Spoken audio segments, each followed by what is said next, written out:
ആവേശകരമായിട്ടുള്ള സമർപ്പണത്തിനും കുറെ കൂടെ ശ്രദ്ധാത്മകമായിട്ടുള്ള ക്രിയാത്മകമായിട്ടുള്ള ദൈവസാമീപ്യത്തിനും അതുപോലെ തന്നെ മനുഷ്യന്റെ നൊമ്പരങ്ങളെ അർത്ഥപൂർണ്ണമായിട്ട് സമർപ്പിക്കാനുള്ള ശക്തിക്കും വേണ്ടി ചുരുക്കമായിട്ട് പറയാൻ ഞാൻ ആഗ്രഹിക്കുക.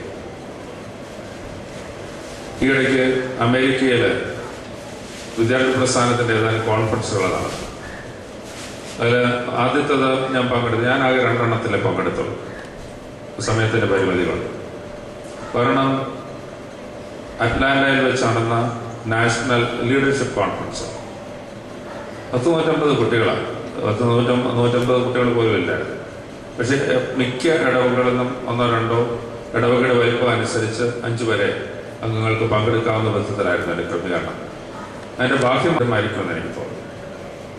അമേരിക്കയിലെ കുട്ടികളൊക്കെ ചിലപ്പോൾ ഷോർട്സ് ഒക്കെ ഇട്ട് നടന്നു വരും. വളരെ കാഷ്വലായിട്ട് അവിടെ നീക്കങ്ങളൊക്കെ ഉണ്ടായിരുന്നു വരും. പക്ഷെ അവരുടെ ഹൃദയത്തിന്റെ ആഴത്തിൽ വിശ്വാസത്തിന്റെ എന്തെങ്കിലും അംശങ്ങളൊക്കെ കിട്ടിയിട്ടുണ്ടെങ്കിൽ അതെങ്ങനെയാണ് കൈകാര്യം ചെയ്യുന്നത് എന്നുള്ളത് നിങ്ങളും ഞാനും അറിയുന്നത് നല്ലതാണ്. എന്നെ അത്ഭുതപ്പെടുത്തിയ ചില സംഗതികളാണ്.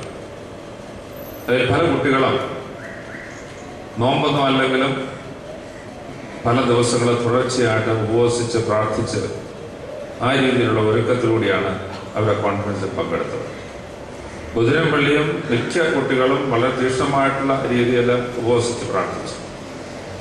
ഞങ്ങൾ വൈദികർ ഉപയോഗിക്കുന്ന കാനോന നമസ്കാരം അല്ലെങ്കിൽ സീമ നമസ്കാരം എന്ന് പറയുന്ന നമസ്കാരം വെള്ളി, ശനി, ഞായർ തീയതികളിലാണ്. അതുകൊണ്ട് വെള്ളിയും ശനിയും ഈ പ്രത്യേക നമസ്കാരം ഇംഗ്ലീഷിലേക്ക് തർജ്ജമ ചെയ്ത് അത് പൂർണ്ണ രൂപത്തിൽ കുമ്പിട്ട് നമസ്കരിച്ച് അവര് ഒരുക്കത്തോടെ അതിൽ പങ്കെടുത്തു.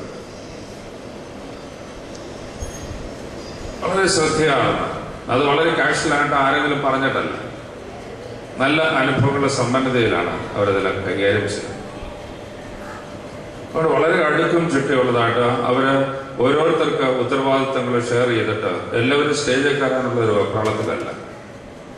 നേരെ മറിച്ച് ആരും അറിയാതെ ഞങ്ങൾക്കൊക്കെ ഭക്ഷണം ഒരുക്കാനും വിളമ്പാനും അങ്ങനെ ആരും ശ്രദ്ധിക്കാത്ത ചില മേഖലകളിൽ പോലും രാവും പോലും അധ്വാനിക്കാനും ശ്രമിക്കുന്ന ഒരു വലിയ അനുഗ്രഹമായിട്ടുള്ള വളരെ ആഴമായ സമർപ്പണമുള്ള വ്യക്തമായ ദർശനമുള്ള നല്ല അനുഭവങ്ങളെ നിറവിൽ നിൽക്കുന്ന ചെറുപ്പക്കാരെ കാണാനായിട്ടിടയിൽ. അവിടെ ചെറുപ്പക്കാരായിട്ട് വളർന്നിട്ട് സഭയുടെ പ്രധാനപ്പെട്ട ശുശ്രൂഷയിൽ പങ്കെടുക്കണമെന്ന് ആഗ്രഹിക്കുന്ന ഏതാനും ശമാശന്മാർ ഇപ്പോൾ പുറത്തിറങ്ങിയിട്ടുണ്ട്. ഒരു 10-25 ശമാശന്മാരാണ്. അവർ ചിലരൊക്കെ ഈ കോൺഫറൻസിൽ പങ്കെടുത്തു. അവരിൽ പലരുമാണ് മുഖ്യമായിട്ട് വിഷയങ്ങൾ അവതരിപ്പിച്ച് ചെറുപ്പക്കാരെ ശക്തീകരിച്ചത്. അവിടെ വാക്കും നോട്ടവും അവരുടെ പ്രവർത്തനങ്ങളും അവതരണങ്ങളും ഒക്കെ കേൾക്കുമ്പോൾ കുഞ്ഞുങ്ങൾക്ക് വലിയ ആവേശമാണ്. ഒഫീഷ്യലായിട്ടുള്ള സെഷനിൽ മാത്രമല്ല, ഒരു ദിവസം അവർക്ക് 2 മണിക്കൂറോളം പുറത്തു പോയി കളിക്കാനും സോഷ്യൽ എൻജോയ്മെന്റിനുള്ള സമയം ഉണ്ടായിരുന്നു. ഞാൻ വളരെ ശ്രദ്ധിക്കുകയായിരുന്നു. അവർ പോയി വളരെ ദൂരെ താമസിക്കുന്ന സ്ഥലത്ത് പോയി ഡ്രസ്സും ഒക്കെ ചേഞ്ച് ചെയ്ത് ഇവിടേക്ക് വരുമ്പോഴത്തേക്കും ഒരു സമയമാവും. അത് കഴിഞ്ഞിട്ട് അത്താഴം കഴിക്കുന്നതിന് മുമ്പ് അവരെല്ലാം റെഡിയായി തിരിച്ച് മുറിയിൽ ചെന്ന് വേഷമൊക്കെ മാറ്റി ഒരുങ്ങി വരണമെങ്കിൽ സമയമെടുക്കും. അവർക്ക് ആകെ ഒരു 45-50 മിനിറ്റ് കിട്ടിക്കാണും ശരിക്കും കളിക്കാനൊക്കെ. പക്ഷെ അത്രയും സമയം കൊണ്ട് അവര് ടീം സ്പിരിറ്റോടുകൂടി കാര്യങ്ങൾ നിർവഹിക്കുക മാത്രമല്ല, തിരിച്ചു പോരാറായി എന്ന് വന്നപ്പം നേതാക്കളിൽ ആരെങ്കിലും ഒന്ന് ചലിച്ചു തുടങ്ങിയാൽ ശരിക്കും എൻജോയ് ചെയ്തുകൊണ്ടിരിക്കുന്ന സ്ഥലത്ത് നിന്ന് സ്വതന്ത്രമായി പെട്ടെന്ന് ഒരു തീരുമാനമെടുത്ത് അതിലേക്ക് മടങ്ങി വരാനുള്ള ശിക്ഷണ ബോധം അവരേറ്റെടുത്തത് വളരെ അത്ഭുതകരമാണ്. വിദ്യാർത്ഥി പ്രസ്ഥാനത്തിന്റെ ജൂബിലി കഴിഞ്ഞ വർഷം ഇവിടെ വെച്ച് നടന്നു. പരിമലയുടെ പരിമളവും പവിത്രതയും പരിശുദ്ധിയും ഒക്കെ തെളിഞ്ഞു നിൽക്കുന്ന നിറഞ്ഞു നിൽക്കുന്ന ഒരു സ്ഥലത്ത് പോലും ശിക്ഷണ ബോധം വളർത്തിയെടുക്കാനായിട്ട് ചിലരൊക്കെ രാവും പോലും അധ്വാനിക്കേണ്ടി വന്നു. ഓർത്തഡോക്സ് വിശ്വാസത്തിന്റെ ആഴവും പരപ്പും വളരെ വ്യക്തമായിട്ടും വളരെ കൃത്യമായിട്ടും വളരെ സ്വതന്ത്രമായിട്ടും ധാരാളമായിട്ട് അനുഭവിക്കാൻ സാധിക്കുന്ന പലർക്കും ഇത് മുഴുവനായിട്ട് ഉൾക്കൊള്ളാൻ സാധിക്കും. ഞാൻ ഇനിയും പറയുന്നത് ഓർത്തഡോക്സരല്ലാത്ത ഒരു വിഭാഗം ആളുകളുടെ, നിങ്ങൾ ചിലരൊക്കെ എങ്ങനെ കേട്ടിട്ടുണ്ടാകും, ഫ്രാൻസിലെ ടേസെ എന്ന് പറയുന്ന ഒരു ഇന്റർനാഷണൽ കമ്മ്യൂണിറ്റി. ഞാൻ അമേരിക്കയിൽ നിന്ന് തിരിച്ചു വന്നപ്പോൾ എനിക്ക് വളരെ ആഗ്രഹം ഉണ്ടായിരുന്നു ഏതാനും ദിവസങ്ങൾ അവിടെ ചെലവഴിക്കണമെന്ന്. ഏതാനും വർഷങ്ങളായി, 2 വർഷം മുമ്പ് അവിടെ പോകണമെന്ന് ആഗ്രഹിച്ചതിൻ്റെ അവസാന സമയം പറ്റിയില്ല. ഞാനൊരു 3 ദിവസം അവിടെ ചിലവഴിച്ചു. അവിടെ സ്ഥിരമായിട്ട് ഈ ദിവസങ്ങളിൽ ചിലവഴിച്ചുകൊണ്ടിരുന്ന ആളുകളുടെ എണ്ണം ശരാശരി 5000 പേര്. ഞാൻ അവിടെ ചെന്നപ്പോൾ 5000 പേരുണ്ട്. 5000-ൽ 4000 പേര് 16 വയസ്സിനും 27 വയസ്സിനും ഇടയ്ക്കുള്ള ചെറുപ്പക്കാരാണ്.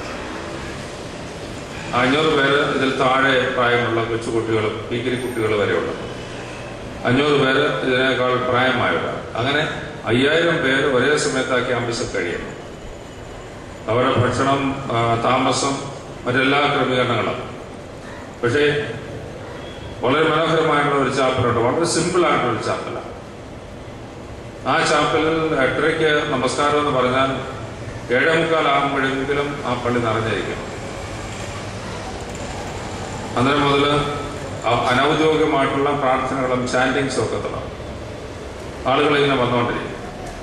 പുറത്ത് സൈലൻസിന്റെ ചില ബോർഡ് പല ഭാഷകളിൽ പിടിച്ചിരിക്കും. കാരണം യൂറോപ്പിലെ പല സ്ഥലങ്ങളിൽ നിന്നും അമേരിക്കയിൽ നിന്നും ആഫ്രിക്കയിൽ നിന്നും സൗത്ത് അമേരിക്കയിൽ നിന്നും ഒക്കെ ആളുകളാണ്. അവർക്കൊക്കെ മനസ്സിലാകാവുന്ന വിധത്തിൽ ഇത് ക്രമീകരിച്ചിരിക്കും. ആ സൈലൻസിന്റെ ബോർഡ് കണ്ടു കഴിഞ്ഞാൽ ആരും കയ്യും കാലും കാണിക്കേണ്ട ആവശ്യമില്ല. അവർ ശാന്തമായിട്ട് ദേവാലയത്തിൽ വന്ന് അവരവരുടെ സ്ഥാനങ്ങളിൽ ഇരിപ്പുറപ്പെട്ടു. വളരെ ഹൃദ്യമായ, വളരെ ആകർഷണീയമായിട്ടുള്ള, ഹൃദയത്തെ സ്പർശിക്കുന്ന വിധത്തിലുള്ള വളരെ സിമ്പിളായിട്ടുള്ള വർഷിപ്പാണ്.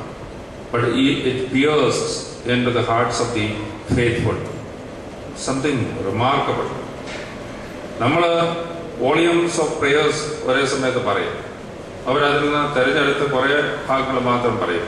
അത് ചാൻഡിങ്സ് ആണ് റിപ്പീറ്റ് ചെയ്യും. ജീവിതത്തെ സ്വാധീനിക്കുന്ന, ട്രാൻസ്ഫോം ചെയ്യുന്ന അത്ഭുതകരമായിട്ടുള്ള ഒരു ലോകത്തിലേക്ക് നമ്മളെ സ്വാധീനിക്കുക. ഞാനവിടെ ഉള്ളപ്പം ആഗോള ആംഗ്ലിക്കൻ സഭയുടെ തലവനായിട്ടുള്ള കാൻറ്റർബറി ആർച്ച് ബിഷപ്പ് അവിടെ വന്നിട്ടുണ്ട്. അദ്ദേഹത്തിന്റെ കൂടെ 4-5 മെത്രാച്ചന്മാരുണ്ട്. കത്തോലിക്ക മെത്രാൻ ഒരാൾ വന്നിട്ടുണ്ട്. കത്തോലിക്കരും ആംഗ്ലിക്കൻസ് അല്ലെങ്കിൽ പ്രൊട്ടസ്റ്റന്റ്സും കൂടെ ഒരുമിച്ച് കൂടുന്ന ഒരു സാഹോദര്യമാണ്. ബ്രദർഹുഡിനകത്ത് ഈ 2 കൂട്ടരാണ്. യാതൊരു ടെൻഷനും ഇല്ലാത്ത കാര്യങ്ങളൊക്കെ നിർവഹിക്കും. അപ്പം ഒരു അത്ഭുത പ്രതിഭാസമാണ്. അതിന്റെ സുപ്പീരിയറിനെ കുറിച്ച് നിങ്ങൾ കേട്ടിട്ടുണ്ടായിരിക്കും. അതിന്റെ സ്ഥാപകൻ ബ്രദർ റോജർ അല്ലെ റോഷെ 2 കൊല്ലം മുമ്പ് പ്രാർത്ഥനയുടെ സമയത്ത് ബുദ്ധിഭ്രമം ബാധിച്ച ഒരു റുമേനിയക്കാരി അദ്ദേഹത്തെ കുത്തിക്കൊന്നു നമസ്കാരത്തിന്റെ ഇടയ്ക്ക്.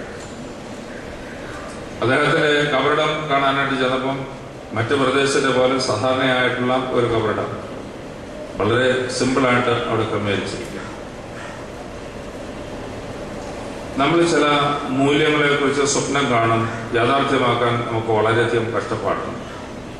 മറ്റു ചിലരൊക്കെ ഓർത്തഡോക്സ് സഭയുടെ ചില കാര്യങ്ങളൊക്കെ കണ്ടുപഠിക്കും, അത് പ്രാവർത്തികമാക്കാൻ അവർ തിരക്കുകൂടും. ഞാൻ ആദ്യം അവിടെ ചെന്നപ്പോൾ ഈ ബ്രദർ റോജറിനെ മറ്റൊരു ബ്രദർ തോമസാണ് പരിചയപ്പെടുത്തിയത്. സന്ധ്യാനമസ്കാരം കഴിഞ്ഞ് അദ്ദേഹം എന്നെ വന്നിയാന വൈദികനാണ്. അവിടെ ചെന്ന് this is father George Kurian from Indian orthodox church എന്ന് പറഞ്ഞപ്പോൾ ഈ ബ്രദർ റോജർ മദ്വായുടെ ഭാഗത്തുള്ള വളരെ സിമ്പിളായിട്ടുള്ള സെറ്റപ്പിലേക്ക് ഒന്ന് ശ്രദ്ധിച്ചിട്ട് എൻ്റെ ശ്രദ്ധ വിളിച്ചു വരുത്തിയിട്ട് അവിടെ ചില ഐക്കൺസ് ഒക്കെ വെച്ചിട്ടുണ്ട്. അതിലൊക്കെ ഒന്ന് പരിധി നോക്കി എന്നെ അതിലേക്ക് ആകർഷിച്ചിട്ട് എൻ്റെ 2 കൈയും ഗ്രസിച്ചിട്ട് എന്നോട് ചോദിച്ചു, don't you feel the presence of orthodoxy here? ഞാനിത് ഈ സമയം വളരെ ദീർഘമാണ് പറയുന്നില്ല. വലിയ തിരുമേനിയുടെ ജോർജസിൻ്റെ ഒക്കെ പ്രസംഗം കേൾക്കാൻ നിങ്ങൾ ഇരിക്കുന്നതെന്നറിയാം. പക്ഷെ നമ്മൾ കൈകാര്യം ചെയ്യുന്നത് ഇപ്പം ഒരു പരിമലത്തിന് വേണ്ട നാമത്തിലുള്ള ഒരു